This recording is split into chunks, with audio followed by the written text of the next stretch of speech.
we are back here for part 2, baby. If you haven't checked out part 1 yet, make sure to pause this video real quick, go back and check part 1, or if you're listening to us, pause this audio, go back and listen to part 1, and then tune back in here. As again, we got Kenton Gibbs here with Locked On Wolfpack doing our Boston College preview / kind of Wake Forest / NC State football, culture preview, whatever you want to call it. It's a Kenton talk too much, and we're going to get into everything. That's just what's going to happen when I'm here thing. Hey, I can't, it's great stuff. Again, I mean, obviously, Ken, you and I, obviously, we're part of the program together at the same time. So you and I, came in during the same era and saw a lot of the same things. I still, one memory I always remember forever and ever, because I would love to bring it up from time to time is during the ECU game when we're getting donkey stomped in 2013, and there was a fan standing right behind Doran, first row, yelling out, "Bring back O'Brien!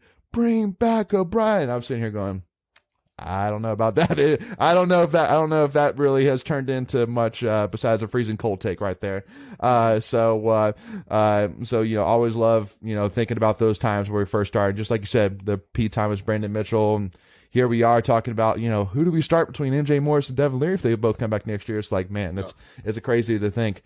But I do gotta say, the first thing which I do want to bring up, because you mentioned it there at the end, obviously you and I both share a similar hair pulling / losing sleep at night / just losing all thought mentally whenever we rush 3 as a defense, especially when you look at the first half and how successful our defense was when we were blitzing, when we were rushing more than 4, honestly.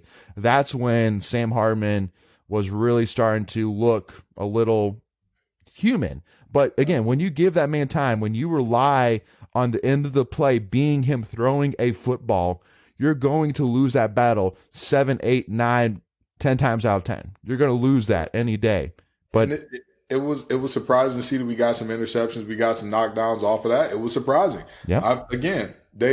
I am never one to hold on to a belief or a take that I'm like, oh well, I made this take, so now I got to stick with it till I die. If new information is presented, I'm fine with that. This defense, they held their own in that situation where we rushed 3 a lot, but I'm just very much so a person of I believe it was Frank Sinatra who made the song, said, "Don't forget who brought you to the dance." Now let's not we dancing with the prettiest girl in the room now. What we want to get the ragamuffin for that got a crooked front tooth, smell a little funny. We got the prettiest girl in the dance. What we doing? Right. What we do? Let Drake Thomas keep coming. Let Isaiah Moore keep coming. Let Peyton Wilson keep on coming. Let Tanner Ingle keep on blitzing. Yep. Well, it just doesn't make sense to me because, again, I mean, as great as Drake Thomas, Isaiah Moore, and Tanner Ingle are all around as linebackers, at the end of the day, they do their most damage when they're rushing the quarterback. Simple as that, and stopping the run. That's where their magic is. And the thing that was most confusing to me, I could understand the dropping 8 situation if our corners were just getting the wheels whooped off them. I talked about it for the Tuffy Talk listeners, if you listened to Locked On Wolfpack last week, I talked about the long mesh RPO, and I talked about how it gave us fits last year and how Pitts had, I believe, his worst game in the NC State jersey that game. It was like every time it was 3rd and long or 4th and long, they were bombing Pitts or he was getting the PI or something along those lines. So if we were looking like that again, if our corners were, just, oh boy, they're getting beat like a drum, and every time we look up, they're just reaching for the back of a jersey like they're a groupie or something, then I'd be like, okay, hey, let's cool out on the blitzing. I understand we're overmatched. Yep. If you look at the touchdowns that Wake scored, if you look at the big plays Wake hit, they were amazing plays where you say, hey, you tip your cap, you keep it pushing.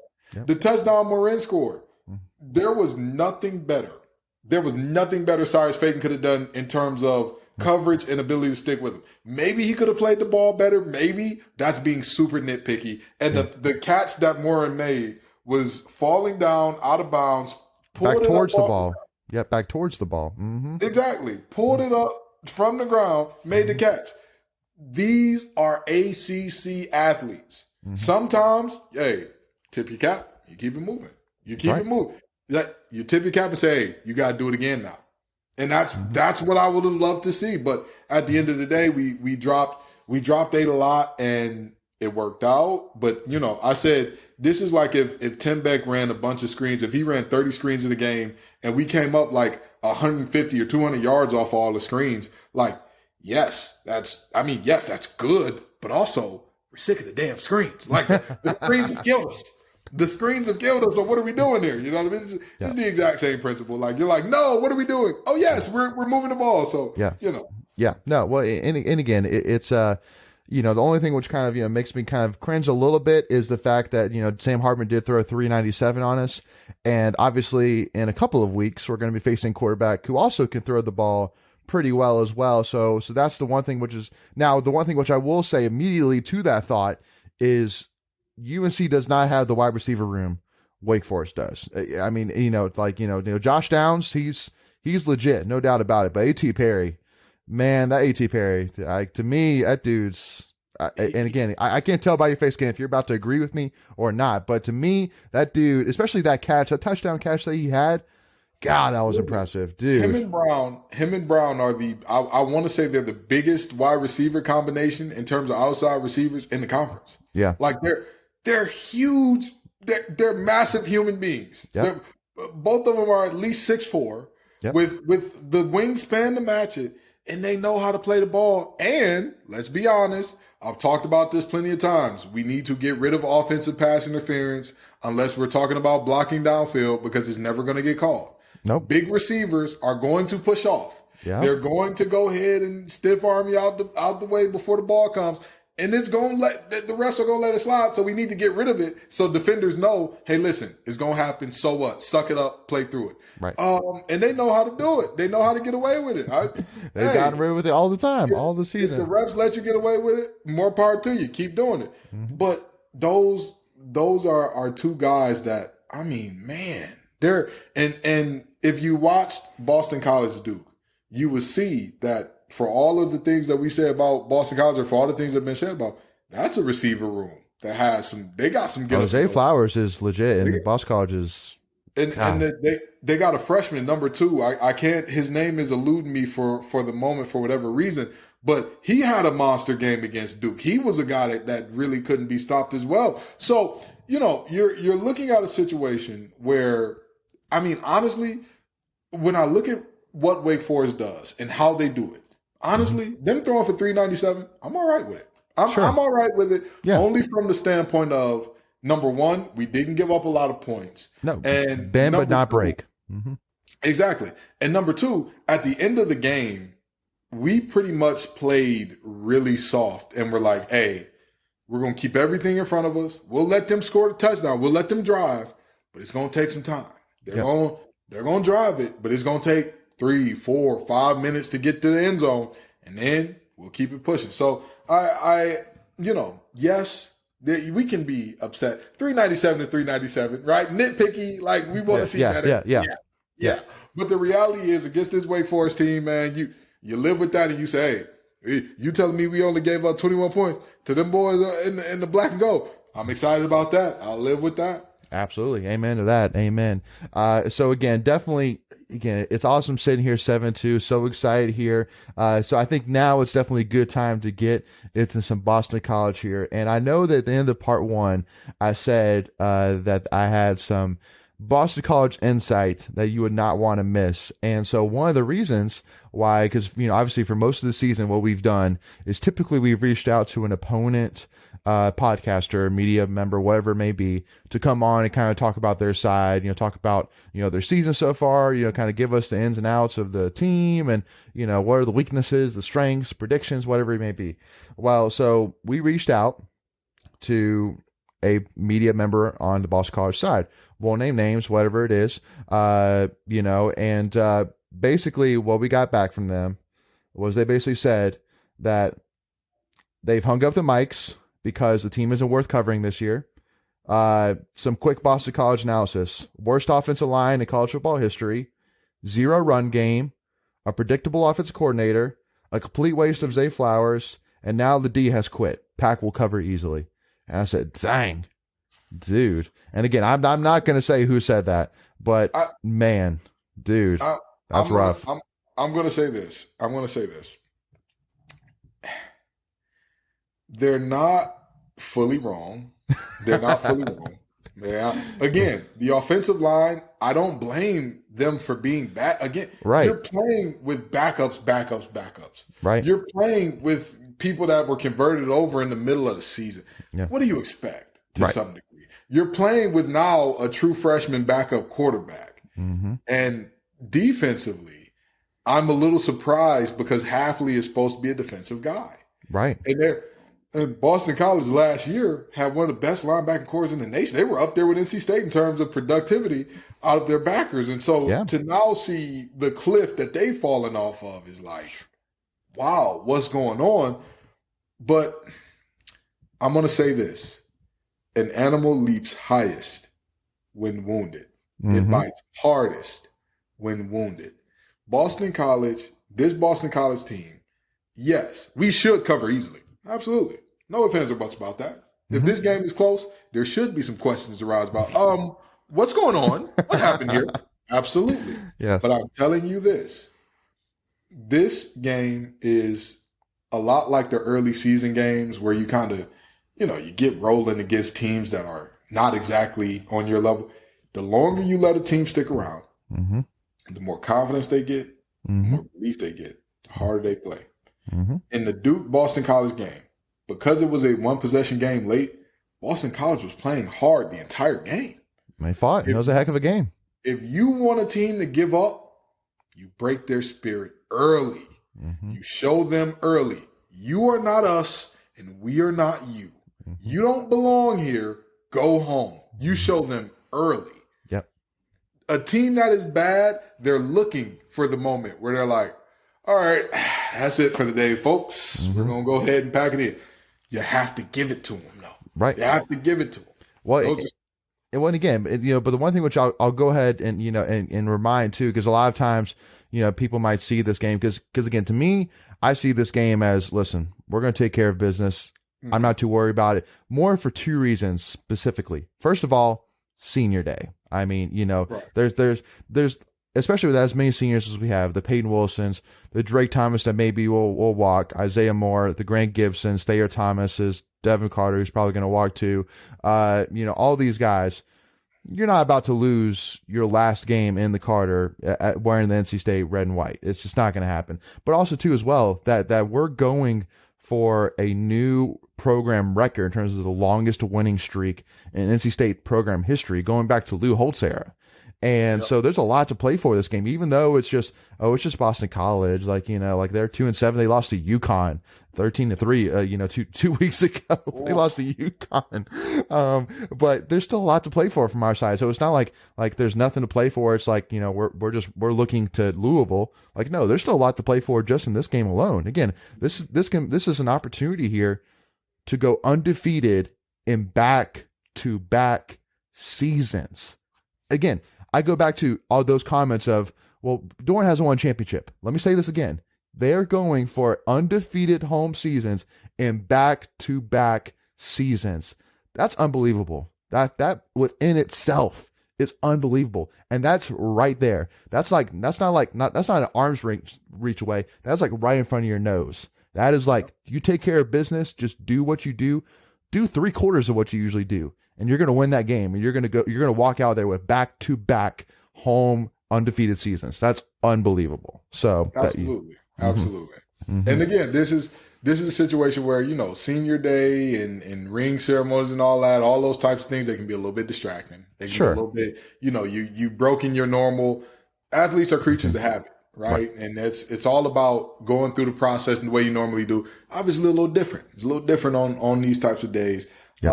But again, I think if NC State shows up and we show up interested and ready to play that game from the start, I think, again, this is a Boston College team that is devoid of talent at a majority of their position groups. They are down their starting quarterback. They are, like I said, at times they do have that deer in the headlight look. But again, if you let them stay in the game against Duke, I never saw the deer in the headlights look. Never saw it. There are multiple points this season where against UConn, I'm gonna be honest with you. Against UConn, I saw the look. I saw the look where they were just like, "What is happening in the world?" we're losing to UConn. Why are we Holy here? smokes. You know what I mean? Yeah. You've seen that look where it's just like guys are zoned out and it's like, hey, this game is over. And Yep. it was, I want to say it was like the middle of the second or third quarter when it was like, oh, they don't want to be there.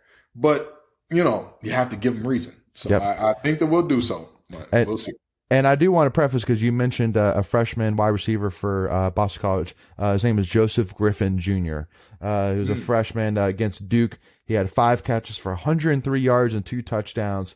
But once again, as well, I got to give a hats off for Zay Flowers for a couple reasons. First of all, I mean, that he's real. He's a real deal. There's no doubt about it. That dude has a potential for sure to make an impact at the NFL level. There's no doubt about it. Teams are going to take a look at him. Having 6 catches for 65 yards and 2 touchdowns against Duke, very impressive for sure. But also too as well, I got to give hats off to him because, you know, in an age where loyalty is honestly, unfortunately, you know, not as common as it used to be, the fact that he did stick around and decide to stick through his time in the Boston College uniform, you know, in an era where Jordan Addison, you know, basically said, bye-bye, Pitt, I'm going to go take the money. And, you know, and that was it. And because Zay Flowers could have gotten that payday, honestly. If he'd shopped around, he could have easily found that payday. I would have gave it to him. I would have found a way to, hey, I'm not a rich man, but we need to come up with the Wolves for Achievement Collective or something. We need to go ahead and throw him some money. We, you know, they give Thad Thomas a little help out there. You know what I mean? But you know, he should be commended for that. And I will say this. I am always for, like I said for Devin Leary, I will say it for all players, regardless of your situation. At the end of the day, doing what's best for you is not something that I will ever frown upon personally. Because me and you have seen the ins and outs of college football. We've seen the niceties, we've seen the pageantry, we've seen the ugly side, we've seen the underbelly. And so with that being said, I will never shame a player for doing what's best for them. But Zay Flowers sticking around at Boston College, that is commendable. I'll give him that. Absolutely. That is very commendable for him to say, you know, at the end of the day, this was even if everything had clicked, right?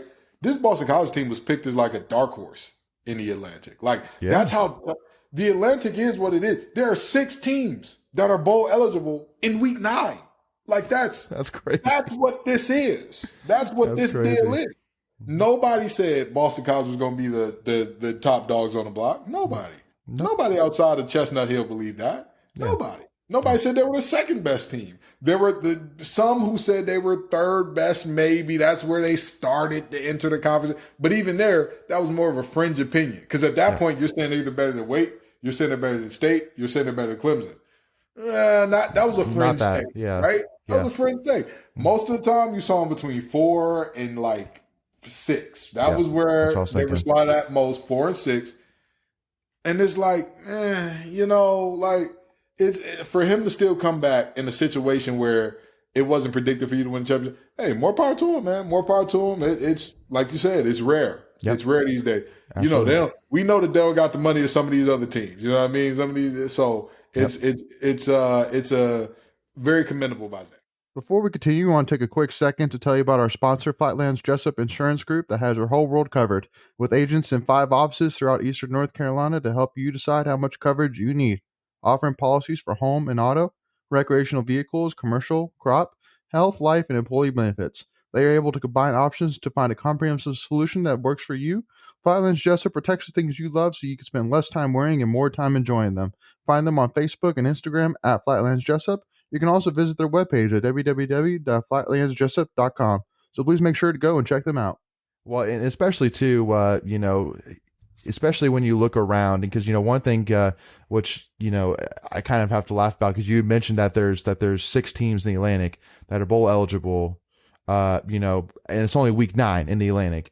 Looking at the coastal side, you know, I immediately look at some of those programs on the coastal side, specifically Miami, just because that was the team that everybody was saying they're going to win the Coastal this year. You know, Mario Cristobal is going to bring them back to the days. And so at the end of the day, that's why I always say, us as State fans, we're sitting here, some of us complaining about being 7-2. Within day, you could be Miami, who did Manny Diaz wrong, who's probably did a head coach as wrong, maybe in the history of ever doing wrongs as Miami did. And then they're sitting here, they got donkey stomped by Middle Tennessee State. They just got absolutely run out of their own building by their UNC in Florida State. And not just run out. They got whatever metaphors you want to put with getting just absolutely embarrassed and bloodied. That is the metaphor you use for what happened to Miami against Florida State. And now you're going, holy smokes, what are we going to do, period? Tyler Van Dyke was supposed to be something. He's nothing. Jeff Garcia, who's a backup, he was supposed to be something. Who the heck's going on with that? Like, they don't know anything right now about what they're doing this season or next season or whatever. That is a team that if they put up a graphic talking about, because they got some great recruits coming in. They have a wonderful recruiting class, some of the top recruits in the nation coming in and all that good stuff. If they're talking about the future, they're not talking about guys that are making plays right now for the most part. None. They're defensive linemen that are making them. They got one of the best defensive lines in the nation. I mean, that defensive line is nasty. Those guys are old. Mm-hmm. Most of them transferred from other places, got a year or two left of eligibility. Right.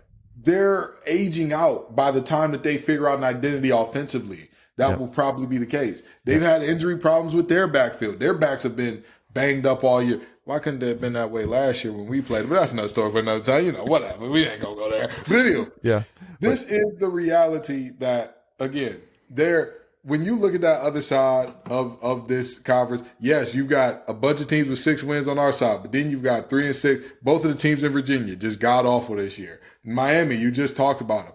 Pitt is like, Hey, Pitt, are y'all going to make a ball game this year? We hope so, but if y'all lose to Virginia, that might be your last shot for real. Like, you know what I mean? That's just what we got going on there. Georgia Tech has been surprisingly good, but after firing their head coach. So, like, you know, again, the reality is, again, NC State fans, I know that you don't want your reality to be, well, we're compared to bottom feeders, and if we're better than bottom feeders, we're happy.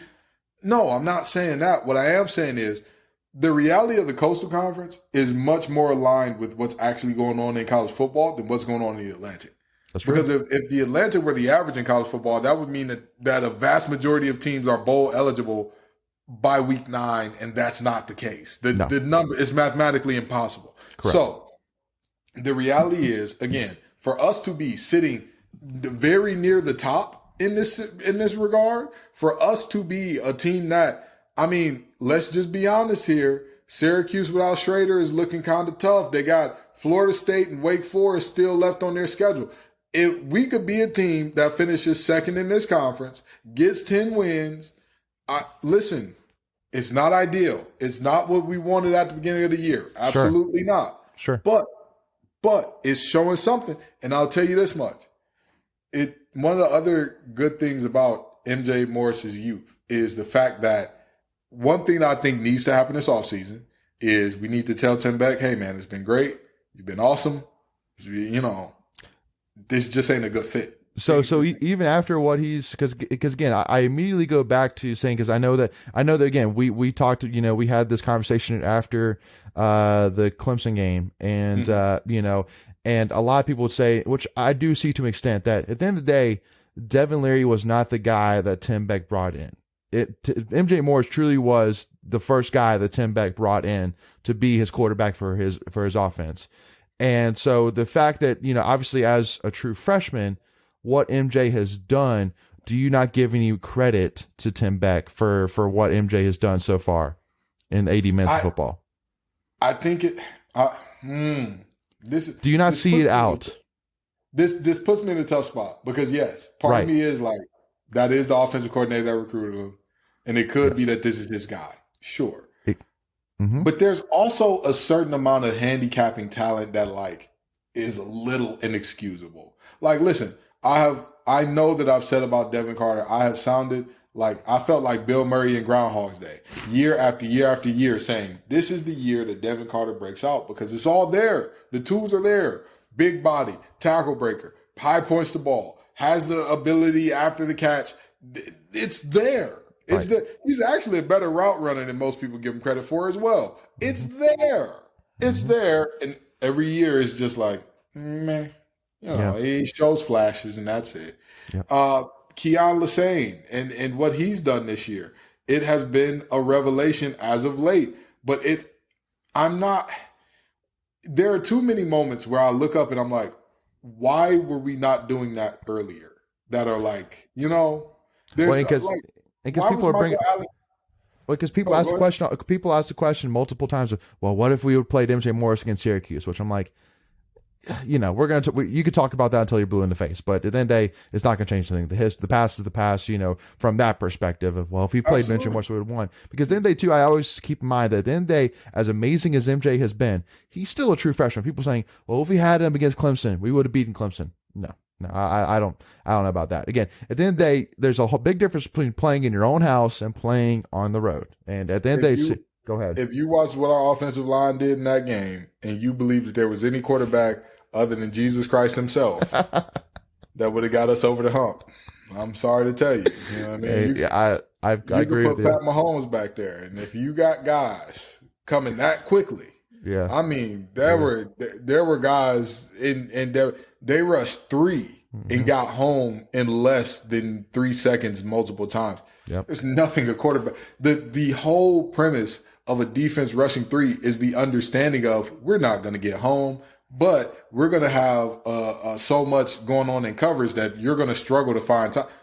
That Yep. they were getting there like that. I know. with 3. But so yeah, no, I agree. So, but it does bring up the question though about Michael Allen, and I know I've talked to multiple people within NC State that have said, like, why were we playing DeMarcus Jones instead of Michael Allen? No disrespect to Marcus Jones, he's done fine with what he's done for sure. But from what we saw of Michael Allen yesterday, the couple of times that we did see him, where he was making plays again. That dude, he was cutting, he was finding the open holes. That guy's. Yeah, there's no doubt that him and Demi Sumo, can be definitely a great two-headed beast in the future. So I do agree with you in that aspect. Don't forget Jordan Houston. Don't forget Jordan. Well, because Jordan is a senior, am I not? Is this not his last year? Oh, Or do you he's have a one more? senior? I thought so, but again, I could be wrong. Oh, I could be wrong. I thought he had some eligibility left. I am my bad. Either bad. way, the one thing which I will say though, and I've said this before, and I've said this on multiple live streams, saying that Jordan Houston does not get enough respect. Simple as that. That dude is Mr. Consistent. He gets the job done. He's not flashy, but he gets the job done. So he deserves all the respect. Whether this is his last year or not, he deserves all the respect. No doubt about it. So he's a junior. He has some eligibility left. Dang, Yeah. that's even crazier. That's even crazier. That next year you could still have the same exact backfield. That's crazy. And that's my point here, in that, Michael Allen, and that's what I mean in terms of, like, what were we doing to not have these things done earlier? Like, no disrespect to Jones. I think that he is was he a walk-on when he came onto the team, or was he scholarship? I believe he was a walk-on. I'm pretty sure he was a walk-on. Listen, a guy earning a scholarship, y'all know I love me some walk-ons who work their way into that scholarship. Y'all know I love it. I love it.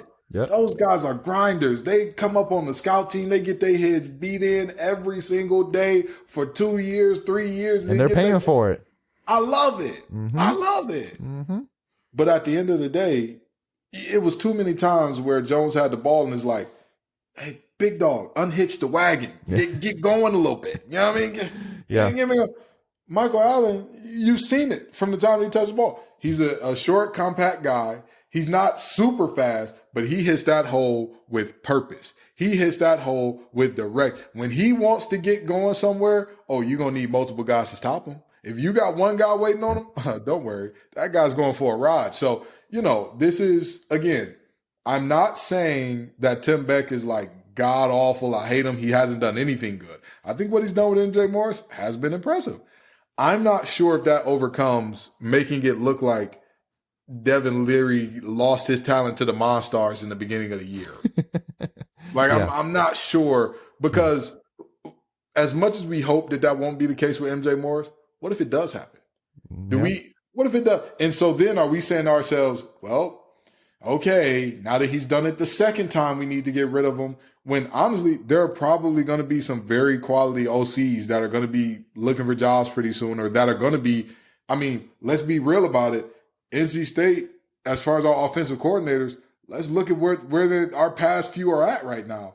They're all head coaches somewhere. So, and they're all head coaches somewhere good. Nobody's a head coach in a backwater dump that's like, oh yeah, they haven't won a game in 8 years, but this is our old OC. So, that's just my opinion there, but, Yep. I digress.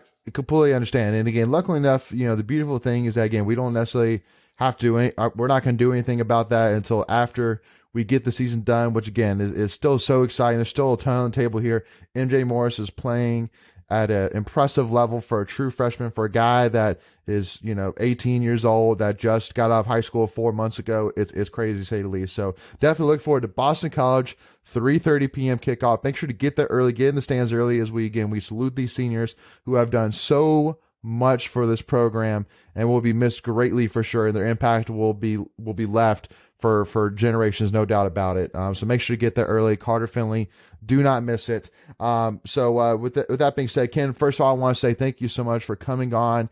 I always, it's always a pleasure to have you on, brother. And again, I always love the insight we discuss. I think this has been a great conversation. And again, make sure again, Wolfpack Nation, to check this guy out. Do not miss his stuff. It's must listen. Go ahead, Kenton. Can we get it? I need to get in one more thing. I need to get in one more thing before we go, because what you got? There has been a lot of ruckus about our fans, and are they leaving too early? What's going on? And are they good fans? Are they fair weather fans? 15 false starts in the last 2 games. 15. Mm-hmm. That is one of the tops in the nation. In over the course of the last 2 weeks. Mm-hmm. Wake Forest. Now, here's the particularly interesting part about that. Wake Forest is one of, if not the least penalized team in the country. They're the least penalized in the ACC. I know that for sure. Yep. One of the least penalized in the country. 5 false starts. Ladies and gentlemen, folks, children, I don't care what you are, what you identify as. If you identify as a member of Wolfpack Nation, give yourself a pat on the back. Y'all showed up. Y'all showed out. Y'all have shown this team nothing but love and admiration and support from day one. And therefore, again, it's senior night, and we need to show the seniors some love. Wolfpack Nation, show yourself some love. Because this season, again, just like the team had every reason to pack it in, y'all had every reason to pack it in. Y'all could have easily said, hey, Devin's hurt. We lost to Clemson. We lost to Syracuse. Yep. The championship is off the table. You could have easily been those fans. Mm-hmm. But the pride that is here in Wolfpack Nation is evident in everything that y'all do. Amen. I love it. Amen to that. Amen to that. There's no doubt that Wolfpack Nation is the most dedicated, thickest skin fan base in the country. No doubt about it whatsoever. And we love Wolfpack Nation 100%. Y'all are the best, no doubt about it. But again, thank you so much again, Ken, for adding that in. And again, appreciate you coming on. Really do appreciate your time. And again, make sure to check all of his stuff out, Wolfpack Nation. Do not miss it. Check in on it. But thank you again, Ken. Appreciate your time. Absolutely. I'm happy to be here, man. Anytime y'all need me on, give me a call and I'll come running. Will do, man. So with that being said, thank you all so much again for tuning in. As always, hit that subscribe button, hit that notification bell. If you think NC State is going to win, and if you love these seniors, hit that like button. And also, too, give us a follow, Tuffy Talk Now on Twitter and Instagram. Thank you so much. We'll see y'all soon. As always, go Pack, baby.